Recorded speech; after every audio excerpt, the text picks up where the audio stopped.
Good morning মৰমৰ ছাত্ৰ ছাত্ৰীসকল। আজি মই তোমালোকৰ বাবে আমাৰ অসমীয়া ব্যাকৰণ নৱম মানৰ সমাসটো লৈ আহিছোঁ। সমাসৰ বিষয়ে তোমালোকে ক্লাছ 8ত ইতিমধ্যে পাইছাহে, বহুখিনি জানাই অকণমান সকলোৱে আশা কৰিছোঁ। আজি আমি সমাসটো আলোচনা কৰিম। প্ৰথমতে সমাস কি সেইটো বিষয়ে আলোচনা কৰোঁ। সমাস কি?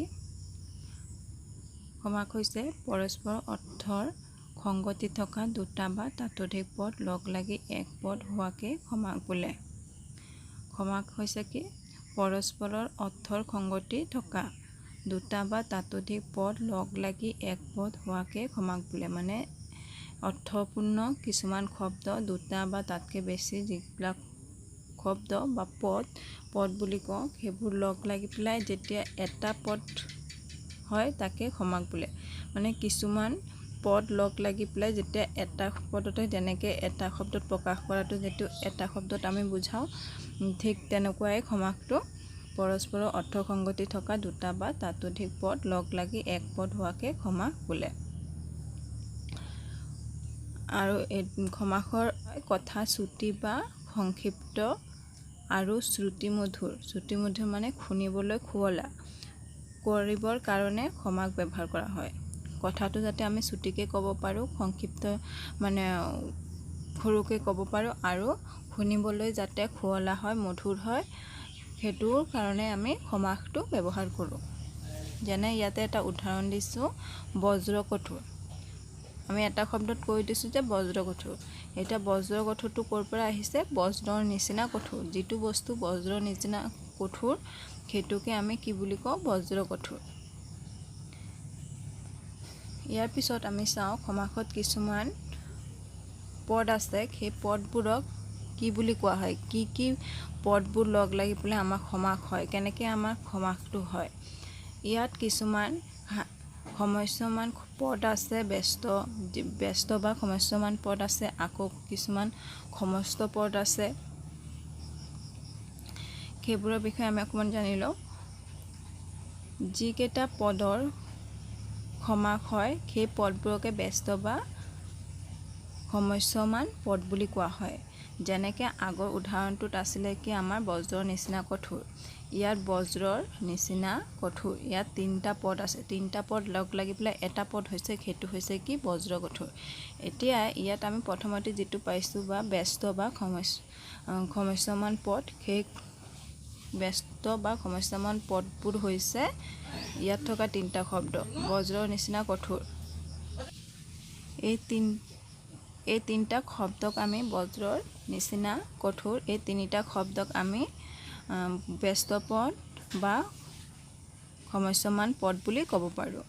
তাৰপিছত হৈছে পদবোৰ লগ লাগি শেষত যিটো পদ গঠিত হয় সেইটোক সমস্ত পদ বোলে।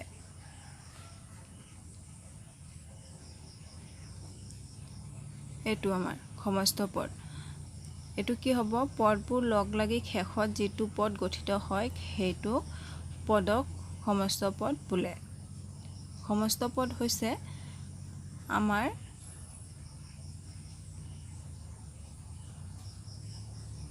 যিটো এইটোত আছিলে বজ্ৰকঠোৰ, এই বজ্ৰকঠোৰ শব্দটোত এইটো হৈছে সমস্ত পদ। যিটো তিনিটা পদ লগ লাগি পেলাই এটা পদ হৈছে বজ্ৰৰ নিচিনা কঠোৰ। এই তিনিটা পদ লগ লাগি পেলাই যেতিয়া এটা পদ হৈছে সেই পদটোকে আমি কি বুলি কওঁ? সমস্ত পদ। ঠিক আছে।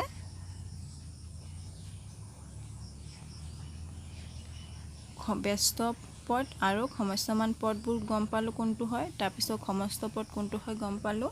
পদবোৰ লগ লাগি শেষত যিটো পদ গঠিত হয় সেইটো পদকে সমস্ত পদ বোলে। তাৰপিছত আছে সমাসৰ অৰ্থ প্ৰকাশ কৰা বাক্য বা বাক্যাংশক ব্যাস বাক্য বোলে। অৰ্থাৎ যি বাক্যৰ দ্বাৰা সমস্ত পদটো ভাঙি দেখুওৱা হয় তাকে ব্যাস বাক্য বোলে। এতিয়া ব্যাস বাক্য হৈছে কোনটো? সমাসৰ অৰ্থ প্ৰকাশ কৰা বাক্য বা বাক্যাংশ, যিটো আমি আগৰ উদাহৰণ এটা পাইছোঁ যে বজ্ৰৰ নিচিনা কঠোৰ। ইয়াত তিনিটা পদ আছে, সেই তিনিটা পদ হৈছে কি? সমস্যমান পদ। আৰু বজ্ৰ নিচিনা কঠোৰ এই তিনিটা পদ লগ লাগি পেলাই এটা পদ হৈছে কি বজ্ৰ কঠোৰ সেইটো হৈছে কি সমস্ত পদ এতিয়া আমি আকৌ পালো কি ব্যাগ বাক্য এতিয়া ব্যাগ বাক্য কোনটো বজ্ৰ নিচিনা কঠোৰ এই তিনিটা পদ লগ লাগি যেটো এটা বাক্য হৈছে সেই বাক্যটোকে আমি কি বুলি কম ব্যাগ বাক্য যেনে এইটো বজ্ৰ নিচিনা কঠোৰ এটুকে আমি কি ক'ব পাৰো ব্যাগ বাক্য এটু এটা বাক্য হয় বজ্ৰ নিচিনা কঠোৰ এই বাক্যটোক আমি ব্যাগ বাক্য বুলি ক'ব পাৰো সমাসৰ অৰ্থ প্ৰকাশ কৰাৰ বাক্য বা বাক্যাংশক ব্যাগ বাক্য বোলে অৰ্থাৎ যি বাক্যৰ দ্বাৰা সমস্ত পদটো ভাঙি দেখুওৱা হয় তাকে ব্যাগ বাক্য বোলে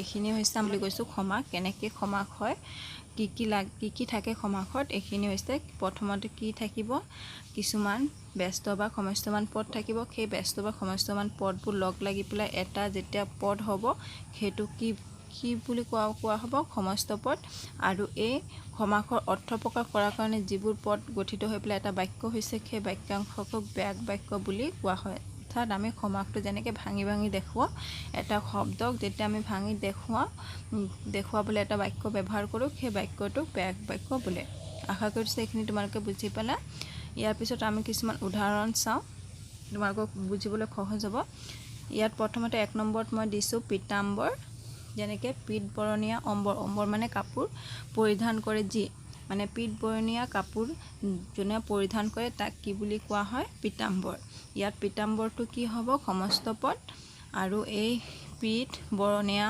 অম্বৰ পৰিধান কৰে যি ইয়াত কেইটা 6টা শব্দ 7টা শব্দ যি আছে এই শব্দবোৰক কি বুলি কোৱা হ'ব সমস্তমান পদ এই পদবোৰক এটা পদ পীত এটা পদ বৰণীয়া এটা পদ এই পদবোৰক আমি কি বুলি কম ব্যস্ত বা সমস্তমান পদ আৰু পীত বৰণীয়া অম্বৰ পৰিধান কৰে যি এই পদবোৰক একেলগে আমি এটা বাক্য বনালো এটো এটা কি হল এটা বাক্য হল এই বাক্যটোক আমি কি বুলি ক'ব পাৰো ব্যাগ বাক্য ঠিক তেনেকৈ তলত আৰু কিছুমান উদাহৰণ দিয়া আছে ত্ৰিফলা মানে ত্ৰি মানে তিনি ফলৰ সমাহাৰ ত্ৰি মানে তিনি ইয়াত আমি তিনিটো মই ব্ৰেকেটত দিছোঁ এটো নিলিখিলেও হ'ব বা লিখিলেও হ'ব তিনি লিখিলে ত্ৰি লিখিব নালাগে যিকোনো এটাহে লিখিব লাগিব ত্ৰি ফলৰ সমাহাৰ তাৰপিছত আছে বিনা পানী মানে বিনা আছে পানী জাৰ এটো ভাঙি কেনেকৈ দেখুৱাব পাৰি বিনা আছে পানীত জাৰ হতাহতি এটো কেনেকৈ দেখুৱাব পাৰো হাতে হাতে ধৰি কৰা যি যুঁজ পিতল চকুৱা পিতলৰ নিচিনা চকুজা সৰি ইয়াত বানানটো অকমান ভুল হৈছে এটা এটো চকু হ'ব ঠিক আছে এটো চকু হ'ব পিতল চকুৱা মানে পিতলৰ নিচিনা চকু যা তেল পানী তেল আৰু পানী এইবিলাক হৈছে এটা শব্দ এই পীতাম্বৰ ত্ৰিফলা বিনা পানী হতাহতি পিতল চকুৱা তেল পানী এইকেইটা হৈছে একোটা ব্যস্ত পদ বা সমস্তমান পদ আৰু এটো পদবোৰ যেনেকৈ আমি ভাঙি দেখুৱাইছো সমাসত পীত বৰণীয়া অম্বৰ পৰিধান কৰে যি এই পদবোৰক এটা পদবোৰ ত্ৰিফলাৰ সমাহাৰ এই পদবোৰক আমি ব্যস্ত পদ বা সমস্তমান পদ বুলি ক'ব পাৰো আৰু এই পদবোৰ লগ লাগি যেটো এটা বাক্য গঠন হৈছে পিতলৰ নিচিনা চকুজাৰ এটো তেল আৰু পানী হাতে হাতে ধৰি কৰা যুঁজ এইবোৰক ব্যাগ বাক্য বুলি ক'ব পাৰো আশা কৰিছো তোমালোকে এইখিনি বুজি পাইছা আৰু যদি কোনোবা বুজাত অসুবিধা হৈছে মোক জনাবা যেনেকৈ তোমালোকৰ পৰীক্ষাত সমাস আহে যে ব্যাগ বাক্য কৈতে কোনটো কি সমাস লিখা তেনেকৈ আহে এটো ব্যাগ বাক্য মানে এইবোৰ ভাঙি দেখুৱাব লাগিব ঠিক আছে যেনেকৈ আমি সমাসটো আমাৰ কি হয় কথাটো ছুটি কৰিবলৈ আৰু শ্ৰুতিমধুৰ কৰিবলৈ সমাস ব্যৱহাৰ কৰা হয় ঠিক তেনেদৰে খণ্ডিও আমি ছুটি কৰিবলৈ আৰু খুনাত খোলা হ'বলৈ কথাটো যাতে সৌন্দৰ্য বাঢ়ে তাৰ কাৰণে খণ্ডিও আমি ব্যৱহাৰ কৰিছিলোঁ তোমালোকে খণ্ডি নিশ্চয় জানা সকলোৱে ঠিক তেনেকৈ সমাস আৰু খণ্ডিৰ মাজত যেনেকৈ মিল আছে দুটাই আমি খুনাত খোলা হ'বলৈ ছুটি কৰিবলৈ ব্যৱহাৰ কৰোঁ ঠিক তেনেকৈ তাৰ মাজত কিছুমান পাৰ্থক্যও আছে যেনেকৈ 1 নম্বৰ পাৰ্থক্য হয়তো কি আছে দুই বা তাতোধিক পদ বা পদ থকা বাক্য লগ লাগি এক পদ হ'লে সমাস হয়। যেনে পীত বৰণীয়া অম্বৰ পৰিধান কৰে যি তাক কি বুলি কোৱা হয় পীতাম্বৰ। আমি পীত বৰণীয়া অম্বৰ পৰিধান কৰে যি তেনেকৈ আমি নকওঁ, সেইটো ডাইৰেক্ট কি বুলি কৈ দিওঁ পীতাম্বৰ। ঠিক তেনেকৈ সন্ধিটো কি হয় কিন্তু দুই পদ বা প্ৰত্যয়ৰ মাজতে সন্ধি হয়। সমাসটো কি হয় আমাৰ দুই বা তাতোধিক পদ এটা পদ লগ লাগিহে আমাৰ সমাস হয়, কিন্তু সন্ধি আমাৰ কি হয় দুটা পদ বা প্ৰত্যয়ৰ মাজতে সন্ধিটো হয়। আৰু কি আছিলে দুটা পদৰ প্ৰথমটো শেষ বৰ্ণ আৰু শেষৰটো প্ৰথম বৰ্ণৰ লগতহে যিটো সংযোগ গঠন হয় সেইটোকে আমি সন্ধি বুলি পাইছিলোঁ। সেইকাৰণে কৈছে পদকেইটাৰ কোনো পৰিৱৰ্তন নহয়। সন্ধিত কিন্তু পদকেইটাৰ কোনো পৰিৱৰ্তন নহয়। যেনে উদাহৰণ দেৱ যোগ অসুৰ কি বুলি পাইছোঁ আমি দেৱাসুৰ। ইয়াত পদবোৰৰ কোনো অৰ্থ পৰিৱৰ্তন হোৱা নাই। দেৱ আছে অসুৰ আছে দুটা লগ লাগি কি হ'ল দেৱাসুৰ হৈ গ'ল। ইয়াত অকল মাত্ৰ প্ৰথম পদৰ শেষৰ বৰ্ণটো আৰু শেষৰ প্ৰথম বৰ্ণটোৰ লগতহে যোগ হৈ পেলাই দেৱাসুৰ হৈছে। কিন্তু সন্ধিত কি হয় প্ৰতিটো পদে লগ লাগি পেলাই এটা পদ গঠন হয়, সেইটোকে সমাস বুলি কয়। এইটো আছিলে 1 নম্বৰ। তাৰপিছত 2 নম্বৰ পাৰ্থক্যটো আছে সমাস হ'লে কেতিয়াবা পদবোৰে প্ৰকৃত অৰ্থ এৰি অন্য অৰ্থ বুজায়। সমাসত কি হয় পদবোৰে প্ৰকৃত যিটো নিজৰ অৰ্থ আছিলে সেইটো অৰ্থটো এৰি পেলাই কি হয় অন্য অৰ্থ এটা বুজায়। যেনে আমি উদাহৰণ দিছোঁ বিন আছে পানীত যাৰ তেওঁ কি বুলি কওঁ আমি বিনা পানী। বিন এটা আমাৰ বাদ্যযন্ত্ৰ হয়নে, আৰু য'ত আছে ক'ত আছে বুলি কৈছে পানীত আছে, কিন্তু সেইটোক আমি কি বুলি কওঁ বিনা পানী। এতিয়া বিনা পানী কোন বুলি আমি কেনেকৈ গম পাওঁ? বিনা পানী হৈছে আমাৰ যিটো সৰস্বতী দেৱী আমি পূজা কৰোঁ সৰস্বতী মা, তেখেতক বিনা পানী বুলি কোৱা হয়। কিন্তু ইয়াৰ অৰ্থটো কি হৈছে দুটাই বেলেগ অৰ্থ বুজাইছে। ইয়াৰ অৰ্থ পদবোৰৰ কি হৈছে অৰ্থটো সলনি হৈ গ'ল, কি হৈ গ'ল বিনা পানী হৈ গ'ল। কিন্তু সন্ধিত কি হয় শব্দকেইটাৰ অৰ্থৰ কোনো সলনি হয়। সন্ধিত আমি আগৰ পাৰ্থক্যটো 1 নম্বৰ পাৰ্থক্যটো পাইছোঁ পদবোৰৰ কোনো অৰ্থ পৰিৱৰ্তন নহয়। ইয়াতো পাইছোঁ শব্দকেইটাৰ কি হয় অৰ্থৰ কোনো সলনি নহয়। যেনে নদী যোগ অম্বু আছে কি হ'ল নদ্যাম্বু। ইয়াতে নদী আছে অম্বু আছে যোগ লগ লাগিও আমি নদ্যাম্বু বুলি কৈছোঁ। তাৰপিছত 3 নম্বৰ পাৰ্থক্যটো আছে সমাসত পদবোৰ বিভক্তি চিন লুপ্ত হয়। সমাসত আমাৰ কি হয় বিভক্তি যেনেকৈ আমাৰ অ ল ক তেনেকৈ আমাৰ বিভক্তি 7টা আছে, সেই বিভক্তিবোৰ কি হয় সমাসত লুপ্ত হৈ যায়। যেনে ঘৰত আৰু যোগ উপজা ইয়াত আছে সমান সমান কি হৈ গ'ল ঘৰ উপজা। সমাসত কি হ'ল বিভক্তি যেনেকৈ ইয়াত ত বিভক্তিটো আছে, এই ত বিভক্তিটো আমাৰ কি হৈ গ'ল লুপ্ত হৈ গ'ল। ঘৰত যোগ উপজা দুটা লগ লাগি কি হৈ গ'ল ঘৰ উপজা। ইয়াতে তটো লুপ্ত হৈ গ'ল মানে বিভক্তি লুপ্ত হৈ গ'ল। আনহাতে সন্ধিত কি হয় পদবোৰৰ বিভক্তি প্ৰত্যয় আদি লুপ্ত নহয়। সন্ধিত কি হয় বিভক্তিবোৰৰ কোনো লুপ্ত নহয়, সিহঁতৰ লগত সংযোগে হয়।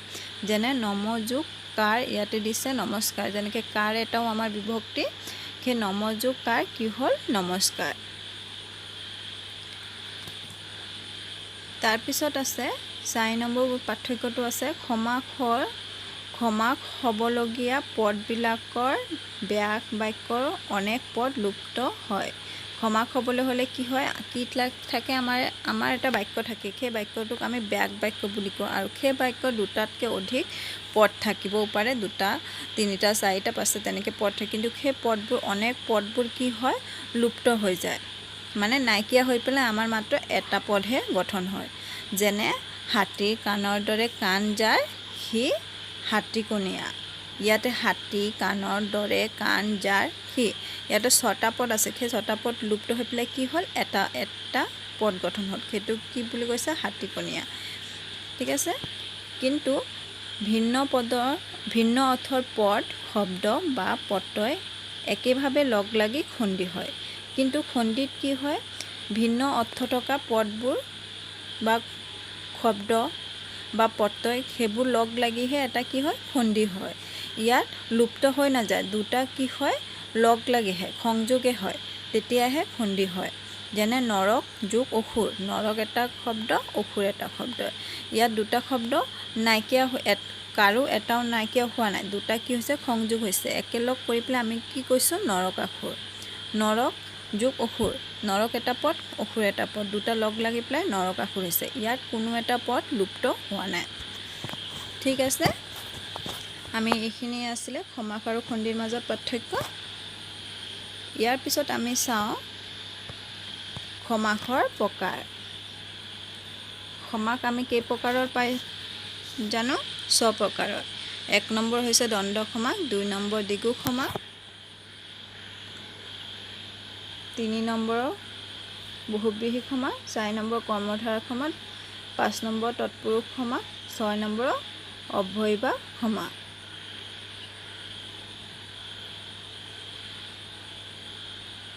ইয়াত আছিলে আমাৰ সমাস 6টা। আমি আজি প্ৰথমতে দ্বন্দ্ব সমাসটো চাওঁ। 1 নম্বৰ দ্বন্দ্ব সমাসটো কি আছিলে? এটা আমি প্ৰথমতে উদাহৰণ লৈ লৈছোঁ, ভাই ককাই। ইয়াতে কি কি আছে? ভাই আৰু ককাই, দুটা পদ আছে কি ভাই আৰু ককাই। আৰু লগ লাগি পেলাই আমি ভাই আৰু ককাই তেনেকৈ নকোৱাকৈ একেলগে আমি কি কৈ দিওঁ? ভাই ককাই। ঠিক আছে, ইয়াত কি বুজাইছে? এতিয়া দ্বন্দ্ব সমাসটো কাক বোলে বুলি ক'লে আমি কি লিখিম? 2 বা অধিক পদৰ মিলন হৈ যি সমাস হয় তাক দ্বন্দ্ব সমাস বোলে। 2 বা অধিক পদৰ মিলন হৈ পেলাই যিটো সমাস হ'ব সেইটোকে দ্বন্দ্ব সমাস বুলি ক'ব। ইয়াৰ পদবোৰ দুটা পদে কি থাকিব? প্ৰধান হৈ থাকিব। তাৰ দুটা পদৰে অৰ্থ প্ৰধান হৈ থাকিব, মানে দুটা শব্দই থাকিব লাগিব। পদটোত যেনেকৈ আমি ভাই আৰু ককাই আছে, সেই দুটা লগ লাগি পেলাই আমাৰ ব্যাস বাক্যত ভাই আৰু ককাই, সেই দুটা বাক্যটোত থকা ভাই আৰু ককাই দুটাই আমাৰ সমস্ত পদটো হৈছে কি? ভাই ককাই। আৰু অৰ্থ সলনি হোৱা নাই, দুটা অৰ্থই প্ৰধান হৈ আছে। ইয়াকে আমি দ্বন্দ্ব সমাস বুলি কওঁ। এতিয়া দ্বন্দ্ব সমাসৰো কিছুমান প্ৰকাৰ আছে। সেইকেইটা হৈছে দ্বন্দ্ব সমাস 3 প্ৰকাৰৰ: ইতৰেতৰ দ্বন্দ্ব, সমহাৰ দ্বন্দ্ব, একশেষ দ্বন্দ্ব। এইকেইটা হৈছে দ্বন্দ্ব সমাসৰ প্ৰকাৰ। প্ৰথমতে আমি ইতৰেত দ্বন্দ্বটো চাওঁ। ইতৰেত দ্বন্দ্বটোত উদাহৰণ কি আছে? ধেনু খৰ। আমি এটা উদাহৰণ লৈছোঁ ধেনু খৰ। ইয়াতে আছে কি? ধেনু, প্ৰথমটো আছিলে ধেনু, তাৰপিছত হৈছে খৰ, দুটা লগ লাগি পেলাই কি হ'ল? ধেনু খৰ। ইয়াতে কাৰো অৰ্থ সলনি হোৱা নাই, ধেনুও আছে খৰো আছে, দুটা লগ লাগি পেলাই আমাৰ কি হ'ল? ধেনু খৰ হ'ল। ইয়াৰ এই ইতৰেতৰ দ্বন্দ্বটো আমি দ্বন্দ্ব সমাসৰ নিচিনা একে বুলি ক'ব পাৰোঁ। ইয়াত কি আছে? যি দ্বন্দ্ব সমাসৰ সমস্যমান পদবোৰ, মানে ব্যস্ত পদবোৰ বা সমস্যমান পদবোৰ, যেনে আমাৰ কি আছে? ধনু আৰু খৰ, ইয়াতে 3টা পদ আছে। সেই পদবোৰ কি হয়? অৰ্থ একে থাকে।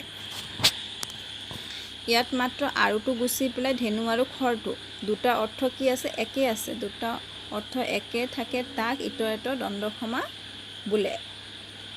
য'ত ধনু আৰু খৰ দুটাৰ অৰ্থ একো সলনি হোৱা নাই, দুটা অৰ্থ একেই আছে, তাত কি বুলি কৈছে? দুটা লগ লাগি পেলাই আমাৰ কি হ'ল? ধনু খৰ হ'ল। য'ত প্ৰতিটো পদৰ অৰ্থ কি হৈছে? প্ৰধান হৈয়ে আছে। ঠিক আছে, আমি দ্বন্দ্ব সমাসৰ নিচিনা একেই ইতৰেতৰ সমাসটো পাইছোঁ, একেই হয় দুটা। তাৰপিছত আমি 2 নম্বৰটো চাওঁ, সমাহাৰ দ্বন্দ্ব। সমাহাৰ মানে আমি কি বুজোঁ? সমাহাৰ বুলি ক'লে আমি সকলোখিনি বস্তুকে বুজোঁ, মানে সমাহাৰ সকলোখিনি। ঠিক তেনেকৈ এটা উদাহৰণ লৈ লৈছোঁ। প্ৰথমতে কি উদাহৰণ দিছোঁ? কাঁহী আৰু বাতি। প্ৰথমতে দিছোঁ কাঁহী আৰু বাতি। এটা উদাহৰণ ল'লোঁ কি? কাঁহী আৰু বাতি। কাঁহী আৰু বাতি। ইয়াতে কাঁহী আৰু বাতি দুটা উদাহৰণ লৈছোঁ, দুটাক একেলগে কি বুলি কৈছোঁ? কাঁহী বাতি। দুটাক একেলগে আমি কি বুলি ক'ব পাৰোঁ? কাঁহী বাতি। যেনেকৈ দ্বন্দ্ব সমাসত আছিলে পদবোৰৰ কোনো অৰ্থ সলনি নহ'ব, দুটা অৰ্থই কি হৈ থাকিব? প্ৰধান হৈ থাকিব। ইয়াত কাঁহী বাতি। কিন্তু কাঁহী বাতি ক'লে আমি অকল কাঁহী আৰু বাতিকে নুবুজোঁ, তাৰ লগত থকা আৰু বিভিন্ন বস্তুখিনিকে বুজোঁ। যেনেকৈ বাতি, যেনেকৈ কাঁহী, বাতি, ঘটি, কলহ, চৰিয়া, যিখিনি বাচন বৰ্তন আমাৰ থাকে, সেই সকলোখিনি বস্তুকে আমি একেলগে কাঁহী বাতি বুলি ক'ব পাৰোঁ। ঠিক তেনেকৈ যি দ্বন্দ্ব সমাসত সমস্ত পদে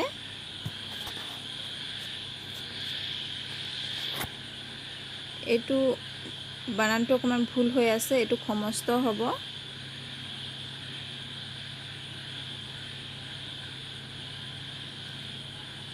এইটো সমস্ত হ'ব, তোমালোকে ঠিককৈ লিখি ল'বা।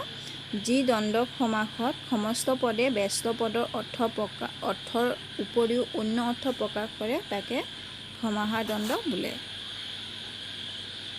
ঠিক আছে, এইটো আছিলে আমাৰ সমাহাৰ দ্বন্দ্ব। তাৰপিছত আমাৰ তাৰ পিছৰ প্ৰকাৰটো আছিলে একশেষ দ্বন্দ্ব। ইয়াত একশেষ দ্বন্দ্ব বুলি ক'লে আমি কি বুলি পাওঁ, মানে যিটো প্ৰধান এটা পদে প্ৰধান ল'ব সেইটোকে আমি একশেষ দ্বন্দ্ব বুলি ক'ব পাৰোঁ। যেনে উদাহৰণ এটা দিছোঁ, ৰাম যদু মধু আৰু হৰি আহিছিল। ইয়াতে 4জন মানুহ আহিছিল বুলি কৈছে, ৰাম যদু মধু আৰু হৰি। কিন্তু একেলগে আমি কি বুলি ক'ব পাৰোঁ, এটা শব্দতে আমি কি ক'ব পাৰোঁ, ৰামহঁত আহিছিল। মানে ৰামৰ লগত আৰু কোন কোন আহিছিল সিহঁতৰ সকলোৰে নাম নোলোৱাকৈ আমি ৰামহঁত আহিছিল বুলি ক'ব পাৰোঁ। ঠিক তেনেকৈ ইয়াৰ সংজ্ঞাটো হৈছে যি দ্বন্দ্ব সমাসত ব্যস্ত পদবোৰৰ প্ৰথমটোহে বহুবচন যুক্ত হৈ ব্যৱহাৰ কৰা হয়, বাকীবোৰ লুপ্ত পায়, তাকে একশেষ দ্বন্দ্ব সমাস বোলে। ইয়াত কি কৈছে, প্ৰথমটোৱে প্ৰধান হৈছে, প্ৰথমটোৱে বহুবচন যুক্ত হৈ পেলাই, মানে ৰামহঁত বুলি ক'লে ৰামহঁতৰ লগত আৰু বহুত 2-3জন মানুহ থাকিব পাৰে ৰামৰ লগত। ঠিক তেনেকৈ আৰু বাকীবোৰ কি হৈ গৈছে, লুপ্ত হৈ গৈছে, নাইকিয়া হৈ গৈছে। তেনেকুৱা মানে পদবোৰকে আমি কি ক'ব পাৰোঁ, একশেষ দ্বন্দ্ব সমাস বুলি ক'ব পাৰোঁ। ঠিক আছে, এইখিনি আছিলে আমাৰ দ্বন্দ্ব সমাসৰ প্ৰকাৰ। দ্বন্দ্ব সমাস কি আৰু দ্বন্দ্ব সমাসৰ প্ৰকাশ পালোঁ।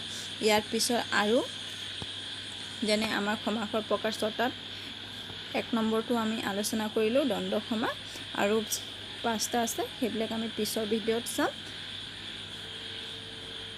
ঠিক আছে, তোমালোকে আশা কৰিছোঁ বুজি পাইছা দ্বন্দ্ব সমাসৰ প্ৰকাৰখিনি। দ্বন্দ্ব সমাসৰ প্ৰকাৰ 3টা, ইতৰেতৰ দ্বন্দ্ব, সমাহাৰ দ্বন্দ্ব, একশেষ দ্বন্দ্ব, আৰু সেইখিনি প্ৰকাৰবোৰ দি দিছোঁ। তোমালোকে ব্যাকৰণ কিতাপ চাবা আৰু ভালদৰে বুজি পাবা। ঠিক আছে, ধন্যবাদ।